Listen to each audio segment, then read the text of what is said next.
Halo, assalamualaikum, kembali lagi di channel video aku. Untuk bulan kemarin mohon maaf banget, untuk videoku jarang banget upload karena ada satu dan lain hal yang harus aku kerjakan. Tapi karena hari ini sudah agak terlambat sih untuk menyusun budget bulan Maret, tapi it's okay karena ini masih awal bulan, jadi kita lakukan bersama-sama. Untuk bulan Januari dan bulan Februari mungkin dirasa masih belum sempurna dalam mengelola keuangan. Yuk mulai lagi di bulan Maret ini. Mulai dari evaluasi pengeluaran sampai dengan challenge yang sudah kita lalui, kita harus lihat-lihat kembali catatannya supaya kita dapat menyusun strategi bulanan lagi. Yuk langsung aja masuk ke bulan Maret. Bismillahirrahmanirrahim. Jadi seperti biasa, kita akan buat target di bulan Maret ini. Mulai yang pertama, kita tentukan apa tujuan kita, prioritas kita, dan beberapa pekerjaan yang akan kita lakukan per harinya, per minggunya, dan per bulannya. Kalian sesuaikan sendiri dengan kebisaan dan waktu luangnya masing-masing, oke? Khusus untuk aku, bulan Maret ini aku akan lebih memprioritaskan menambah pendapatan per bulan aku.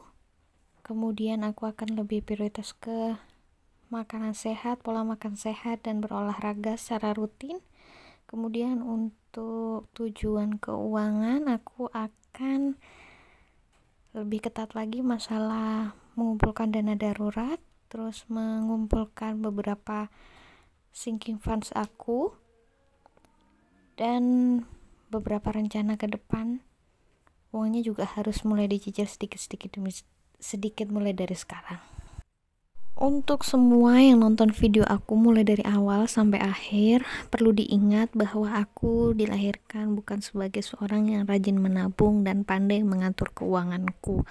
Aku adalah seorang pemboros, gak gampang nulis, gak telaten menyimpan uang, tapi karena ada sesuatu yang membuatku sadar bahwa mulai hari ini dan untuk kedepannya aku harus mulai membenarkan kebiasaan aku membelanjakan uang atau spending dan mulai sedikit-sedikit menabung untuk masa depan.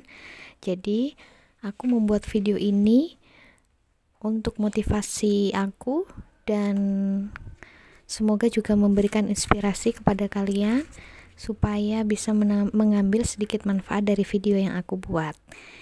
Nah, jadi beberapa orang memang berbeda-beda untuk kemampuan menulis, kemampuan kedisiplinan, dan kemampuan untuk menyimpan uangnya. Jadi untuk metodenya itu berbeda-beda. Jadi misalnya kalau untuk aku harus dipaksa untuk memulai sedikit demi sedikit menulis pengeluaran. Jadi aku bisa membayangkan dan tahu kemana saja perginya uangku. Jadi jelas gitu. Awal-awal memang pusing, awal-awal mungkin dirasa seperti susah sekali, tapi 6 bulan ke belakang aku sudah menimbulkan kebiasaan untuk menabung ini. Lumayan lah ya menimbulkan kebiasaan terlebih dahulu, kemudian nanti kita akan belajar lagi untuk menginvestasikan beberapa uang yang sudah kita simpan gitu teman-teman. Untuk budget bulan Maret seperti biasa aku menulis penghasilan aku, kemudian langsung disisihkan tabungan 10% untuk dana darurat, untuk pengeluaran wajib mulai dari PDAM, listrik, wifi, arisan, sama iuran BPJS dan lain-lain juga udah disiapkan. Kemudian untuk belanja bulanan, jatah jajan, beli bensin, uang jaga-jaga, dan sedekah aku bagi di pengeluaran yang bisa berubah-ubah. Jadi manfaatnya sekali lagi apa dan mengapa harus dipisah-pisahkan dan harus ditulis di awal bulan supaya nanti di tengah sampai di akhir uangnya udah gak habis aja. Semuanya uang yang udah dipegang sudah mempunyai fungsi masing-masing. Jadi jangan sampai memakai uang yang tidak pada fungsinya gitu. Ini aku bagi simpel-simpel aja, yang penting uang yang wajib aku sisihkan karena bulan kemarin ada uang sisa, jadi aku langsung alokasikan ke challenge tabungan aku untuk 1 tahun. Kemudian tabungannya juga aku masukkan dan sisanya juga aku masukkan. Sisanya aku simpan di dalam dompet. Kalau waktunya bayar, aku langsung keluarkan uangnya. Gitu ya teman-teman. Oh ya, kemarin ada yang tanya, Mbak Karin, emang nggak apa-apa itu nyimpen uang cash banyak di rumah seperti itu? Jadi gini ya teman-teman, kenapa aku selalu memakai uang cash untuk disimpan, karena aku nyimpennya masih sedikit-sedikit. Jadi kalau misalnya kelihatan tampak real uangnya udah terkumpul berapa, itu aku udah ngerasa bebas, merasa lepas gitu. Jadi kalau misalnya aku mau belanjain uang tuh juga eman-eman gitu, karena kelihatan kan. Nanti kalau sudah banyak aku pasti simpan di rekening. Mohon doanya ya teman-teman supaya aku tetap konsisten dan semangat. Begitu juga dengan kalian. Semoga selalu semangat untuk menyimpan uang. Gak masalah sedikit-sedikit, yang penting terbiasa terlebih dahulu. Begitu.